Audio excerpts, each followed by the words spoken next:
Mga kamama, sabak na naman. Sabak na naman sa trabaho nito. Bali linggo ulit. Last week, linggo ulit. Naglinis ulit tayo ng sidewalk. Nag-snow na naman kagabi. Kaya linggo ulit ang ating tira. Buti na lang linggo kasi wala nga school bukas pa. Wag lang yung mag-i-snow. Tapos kinabukasan may pasok. Ang hirap, maaga tayong tumitira. Pero ngayon, anong oras pa lang ngayon? 8:08 in the morning. So, punta na tayo sa school habang kahit medyo madilim-dilim ng konti. Ayan, ang kapapa. Ay, ready na. Wala akong dalang susi. If ever na mapaihi ka, may susi ka? Okay. Kasi, para sigurado magdala na tayo ng susi para kung medyo maihi tayo dahil malamig, meron tayong susi sa school. Yan. Ala, grabing kapal. Ala, tingnan nyo, oh. Ang lakas pala ng snow kagabi. Pero basa. Ala, basa ang ilalim. Grabing kapal, oh. Sobra. Oh. Aray. Oh. Grabing kapal kamama ng snow pala kagabi, ah. Nakita nyo yung ano kaya to, linya ng kuryente o linya ng telepono ng wifi. Nakita nyo, oh. Balot na balot siya.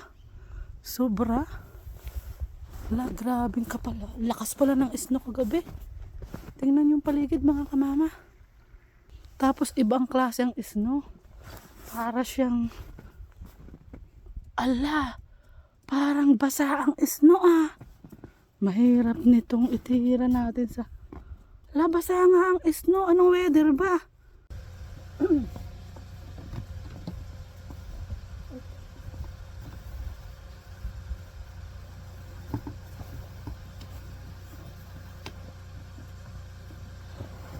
Ay, sorry pa.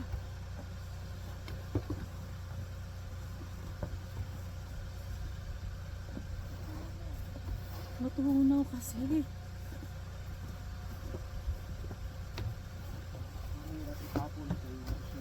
Kaya nga, kailangan mo gumamit ng at tapos mag-travel ako. Diba? Hindi natin alam kung anong magiging lagay ng school, kung gaano kahirap alisin. Kasi hindi mataas ang temperature, mababa. Kaya mahirap alisin, nakadikit. Ang kapal.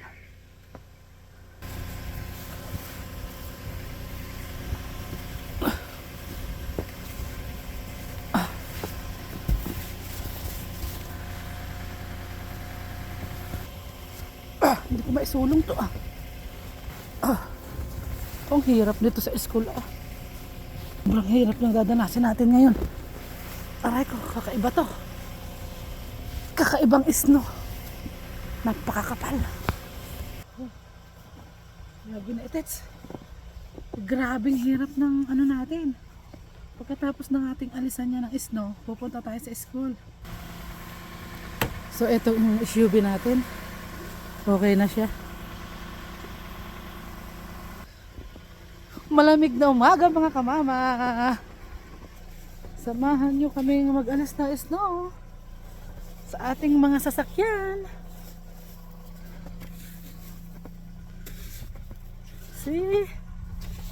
Good morning, good evening.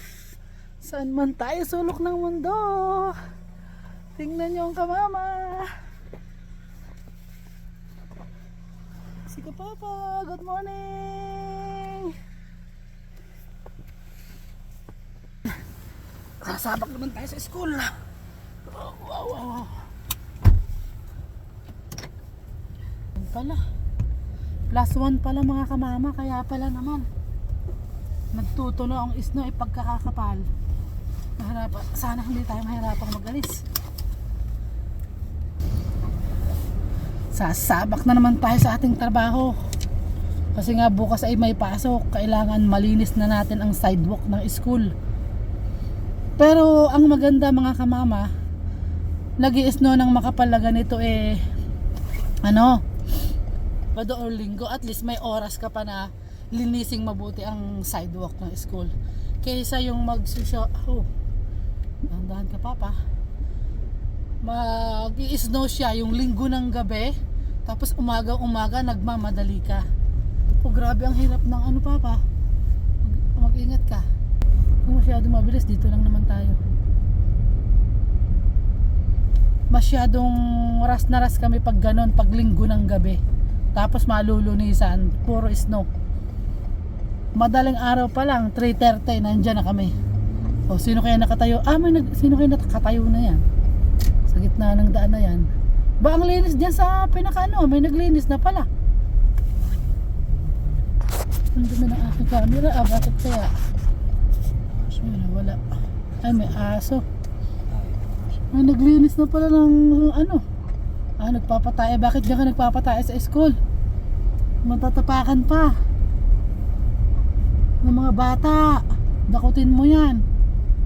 Wow, yung school ko. Kumusta na? Ang kapal ng snow nyo. So ayun mga kamama, nandito na tayo sa ating school na pinagtatrabahuhan. School na yan, nalab ni kamama. At nagpapasalamat tayo't nakapagtrabaho tayo diyan sa school. Tingnan yung ating titrahin. Bali ako hindi pa pwede ang blower, kaya kukunin ko na yung shovel kung malaki. Mag-start na ako sa mga entrances. Okay? Si kapapa ay kukuha ng thrower. Mag-thrower siya, hindi pwede ang hindi pwede yung blower kasi nakita nyo naman ang natin, basa. Hindi niya kayang i-blow ang ang gusto ko yung malapad na. Nakita nyo yan? Sa part na ito madulas kasi may nagmi-melt doon. Nako! Ayan. Nakita nyo yan? Iyan yung ating aalisan ng snow. From yan, dyan sa may flagpole na yan. Bale, itong nilalakaran natin na to ay para sa akin. May nag-aalis din ng snow dito, hindi ako. Iba ang kontraktor. Ang paang sa akin lang ay puro sidewalk. Nakita nyo na, nagme-melt na nga. Nakita nyo yung ginawa kong improvise doon na tuluan? Ayun tumutulo na kaagad. Naku, delikado ito mamayang gabi. Mag-a-ice ako. Lalamig yan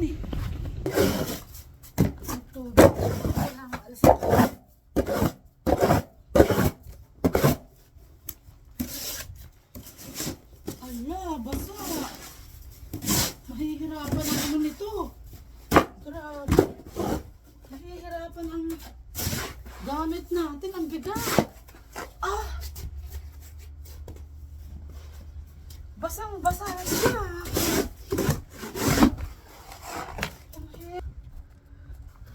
Ang dulas ka mama. Ang bigat. Grabe ang bigat talaga. Hindi ko maitaas. Nakabuti kami dito ilang oras. Kailangan alisin ng ganito. Lalo na doon sa may kailangan natin dito. Bato. Lahat. Grabe mga kamama, sobrang dulas. Kasi ngayon ko lang to na-experience na pagkakapal-kapal lang snow, tapos sa ilalim ay basang-basa Yung na-experience siya na, nakita nyo to? Yan. Basa siya. Basa. Kaya madulas ang ilalim. Grabing basa siya. Yan basa ang ayun yan si kapapa. Buti naman. Okay naman yung Ang hirap pa, idulak. Ang bigat.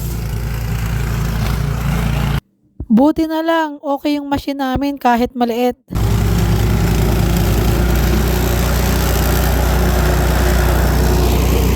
Ang dulas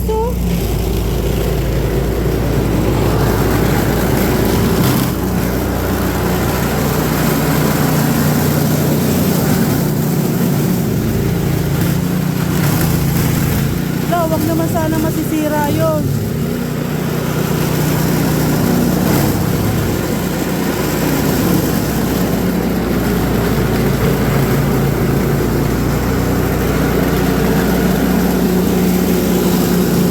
Papa! Papa!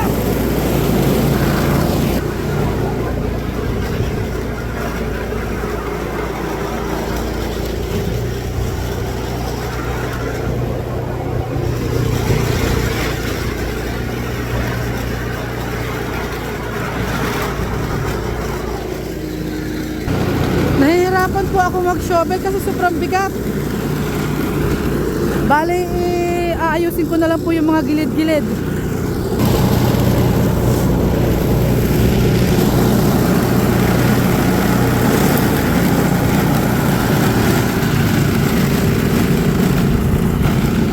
Ang bigat oh. Grabe. Ang machine huwag naman sanang masisira, please. Kasi pag nasira, paano yan? Mano-mano tayo bago pa tayo makakuha ng bago.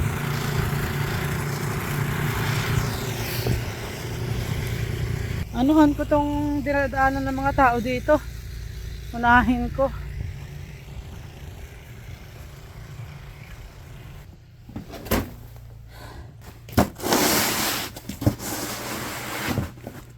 Ay, kabigat. Hindi talaga po pwede.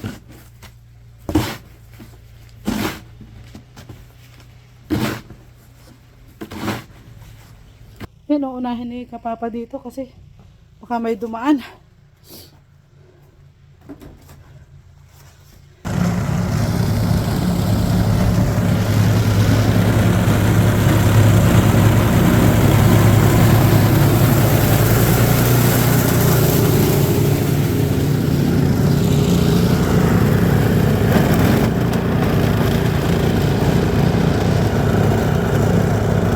Nawagan natin yung ating kaibigan na nagwo-work din sa school. Shout out Ate Myra, Kuya Michael and Ate Maika. Yun. Sinabihan natin na ang pangit ng snow. Kumbaga basa, napakakapal pa. Yun, magsisimula na rin sila dahil malawak din yun sa kanila. Dalawang tinitira nilang school. Ang maganda doon, 3 sila. Kayang-kaya na nila yun. Kayang-kaya nyo na yan, mga friend. Kahit mahirap, ano lang tayo, smile lang tayo. Kasi dito tayo kumukuha ng ikinabubuhay. So yun, kahit pa paano, kakausad-usad ng Kapapa natin. Sulong-sulong lang yung mga excess. Kasi nga sobrang bigat naman at basa. Yan, katulad niyan, yan, hindi madadaanan ng ano kasi masyadong gilid. Ay naku po, nasira pa yung ating ano. Ba't ba nasipa ako, kakainis? Yan, Papa, bumara. Papa, bumara. Isusulong ko na lang yan. Naku, bumara. Papa, isusulong ko yan. Baka masira. Ayaw lumabas.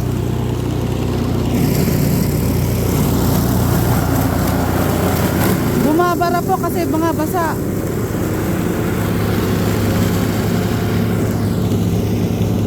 So ito hindi kaya ng machine. Kailangan nating isulong.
Grabe ang hirap ng snow na to. Basang-basa ang ilalim.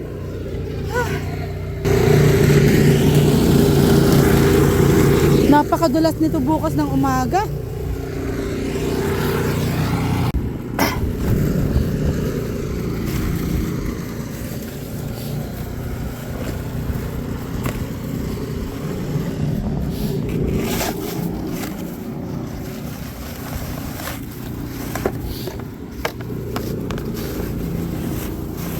Kailangan natin sundan si Kapapa kasi yung isusulong niya kailangan may nakasuporta sa kanya.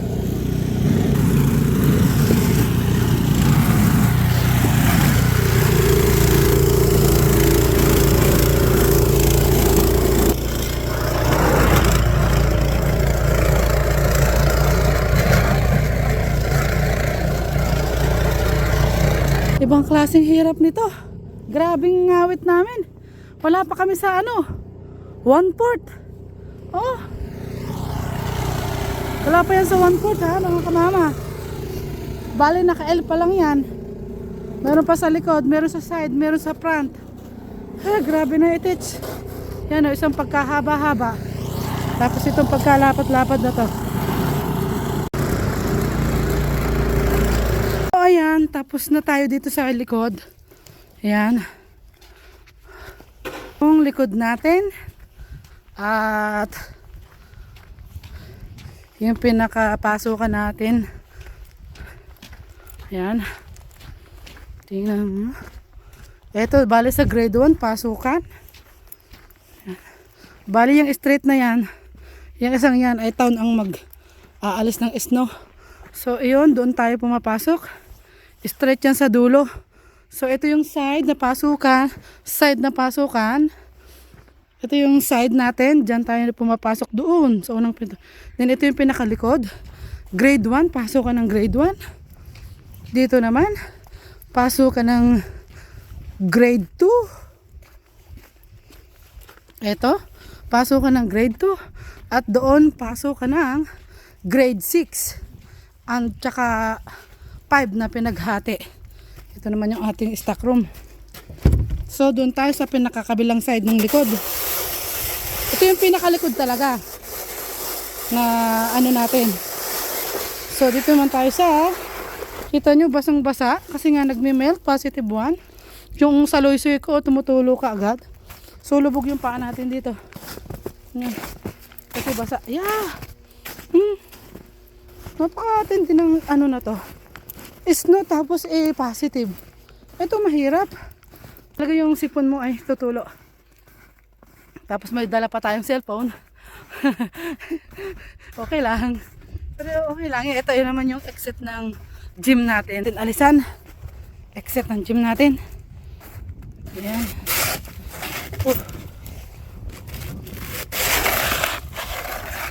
Yeah. Yeah. Naku, hindi ko maisulong. Kailangan alisin ko yung anuhin muna natin ang cellphone. Pagiri nating aalisan ng snow kasi ito yung exit natin. In case of emergency, yan. Diyan sila lalabas. Kaya lagi dapat ito clear, malinis. Yan, ito yung dalawang pintong malalaki niyan sa labas. Ayun, tapos na yung isang exit natin. Ito naman sa kabila. Malawak-lawak dito ang ating tirahin. At saka mga sulok-sulok kasi hindi naman kayang abutin ng machine ni Kapapa. So, ito. So, hindi na tayo makakapag-vlog dito. Makapag-video kasi nga hindi ko mahawakan yung shovel natin at napakabigat ng snow. Snow. Ayun, may hinihilang bata. May hinihilang bata.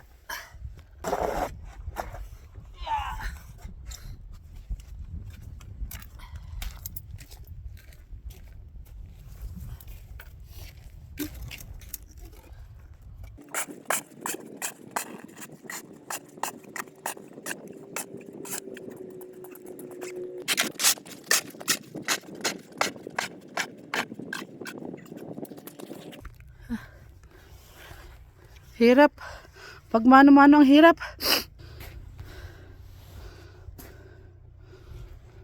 Wakas, nagtagpo na kami ni Kapapa dito sa sulok. Yay!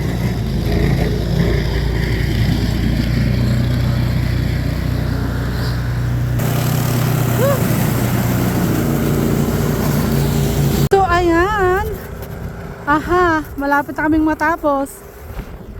Ito yung ating isang exit sa gym na in case of emergency ay malinis na rin. Yan, malawak din ito. Pero ang dulas, nakita nyo? Akala nyo lang semento yan, pero may snow yan. Puti nga lang, oh. Madulas, oh. Madulas lahat yan. Lahat madulas. Hindi ko lang alam kung lalagyan ko to ng bato o hihintayin kong mamaya kung iinit at humangin at matuyo. Kaya mamaya na natin pag-iisipan. Grabe!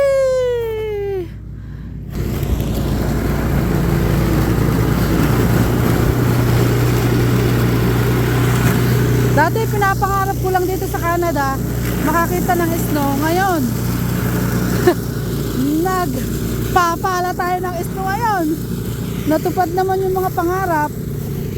Magpapala nga lang talaga ng snow. Yan. Well, blessed pa rin. Lahat ng bagay na nangyayari sa atin, yan ay kaloob ng Panginoon. At napaka-blessed natin. At nandito tayo nakakapagpala ng snow. Ibig sabihin, o bakit may pera dito? There's a money. Kay Papa siguro ito nahulog. Kasi kanina wala naman eh. Pumunta lang siya dito. Nagkapera na. Kanina wala naman. Naku, kanino kaya ito? Pa! Kanina nag-atapon ako ng snow dyan. Walang islang pera. Ngayon naman pumunta si Kapapa. Pag alis niya nagkapera. Mukhang nahulog yung kanyang pera. Nahulog yung 60 ni Kapapa. Wala naman kanina yung doon. Tatapunan ko na snow eh. Nagkaroon tuloy ng $60. Meron tayo $60. Para doon kay Kapapa ito kasi kung ito ay na machine ni Kapapa, hindi dapat ito dry kasi dry pa. Dapat basa ito. Ibig sabihin nahulog ni Kapapa. Yun. Meron tayong $60. Galing sa bulsa ni Kapapa. Naman ang pasok ka ng grade 5 at saka 4 kasi hati nga yung 4-5 at saka 5-6. So dito naman yung 4 at saka 5. So yan, dito sa mahabang yan. Yan.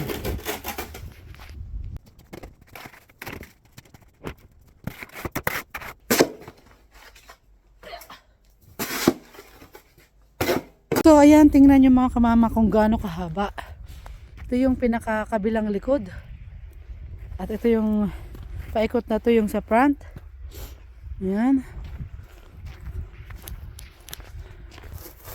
Ayan yung ating inaalagaan na sidewalk. Yan yung inaalagaan nating sidewalk.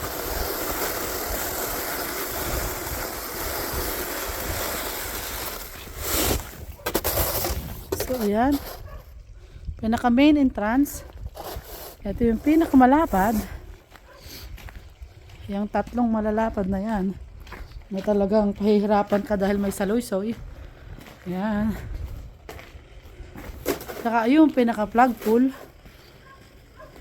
Doon sa pinaka plug pool may straight na ganun. Na lang lumabas si Haring Araw. Kasi kung lalabas si Haring Araw at medyo humangin, pag nag-melt yung mga natira-tirang snow na yan at humangin, matutuyo siya. Hindi ko na kailangang lagyan ng bato at saka ice melter. Pero kung yan, hindi lumabas si Haring Araw, ay buong tinanggalan natin ng snow ay lalagyan din natin ng bato at ice melter. Yan ang mangyayari dyan. Kasi itong isa pang problema ko dito, yung tumutulo na yan, kumakalat dito. Yeah! Grabe. Kaya sobrang hirap ang dinadanas ko dito sa natin snow. Mas gusto ko pang maglinis sa loob, magpunat, magulis. Sabi ko na sa inyo mga kamama, yung perang $60 ay kay Kapapa. Bale yun pala bigay sa kanya nung si Scott na pinagpa-part-timean niya minsan, nagbebenta siya ng bote kay Scott. Bali yun ay bote na Scott, tapos ibebenta niya, hati sila sa benta. Ngayon, sa kanya nga pala yung nahulog na $60, kaya pala dry pa siya. So kay kapapa natin, yun daw nahulog na doon. Buti lang daw nakita niya. Ngayon nahulog na naman doon sa dulo, buti tayo ang nakakita. So yun, kay kapapa po itong $60. Natawa ko kay kapapa, hinahanap yung $60. Nahulog na naman daw. Napulot ko na naman. Tingnan ko yung busa mo kasi. Dito yun eh. Ayan, may mga butas kasi. Nako, dito Ayan, pala oh. lalabas. Ayan. Kaya para naman nahuhulog yung pera lagi. Nawawala na naman tayo $60 niya. Tapulot uli natin, no? Ito, kamama. Oh. Ayan, ang $60 mo. Yan lang. Huwag na dyan sa may butas. Ayan. So, ilagay muna natin dito ang ating shovel. Papa, malinis niya doon? Okay. So, try natin tomorrow kung kailan natin ito lalagyan ng bato. Kailan natin ito lalagyan ng bato? Ha? Bukas ng umaga, may pasok ka. Or mamaya hapon na lang, i-check natin kung kailangan bang lagyan ng bato. Tapos na tayo mga kamama. Pa, dito na ako dadaan. Dito mo ako daanan, ha? Yeah. Dito na tayo magpapadaan kay kapapa. Ko sa inyo yung isa ko pang yan. Yan yung ating mga nalinis. Ito yung pagkalapad-lapad na ito. Ilang pabalik-balik si papa? 1, 2, 3, 4, 5, 6, 7, 8. 8 balik siya, oh. Dito sa ano na to, 8 balik, oh. Kasi may 1, 2, 3, 4, 5, 6, 7. Bale 7 and a half. So 8 na balik siya dito sa pinaka-entrance na to. At ito yung pinaka-plug hole, yung pinaka-kanto. So yan yung ating matawat. Uy! Bakit naman pangit nito? Hindi inayos. Ito yung isa nating pinaka-front. So ayan yung paligid ng ating kaeskulan. Salamat naman natapos na. Sana naman lumabas kaharing araw, please. Para naman i-dry mo yung aking sidewalk para hindi na ako maglagay ng bato. Bali mamaya hapon na lang namin i-check kung kailangan nating lagyan ng bato. So yun. Ala, dapat pala nilagyan ko ng bato doon sa pinakadaanan ng tao. Kasi baka may madulas. So ayan. Nakita nyo yung tinira natin ng shovel na yung pagkakahaba na yan, no? Ayan. Ito yung pinaka-front na pasukan natin. Yun. Ito na si kapapa. Dadaanan na tayo. Thank you for watching mga kamama. After this, tanungin natin si kapapa kung matutuloy tayo magsimba. So yun, tapos na po tayo mga kamama. Thank you for watching. I love you all mga kamama. Bye bye.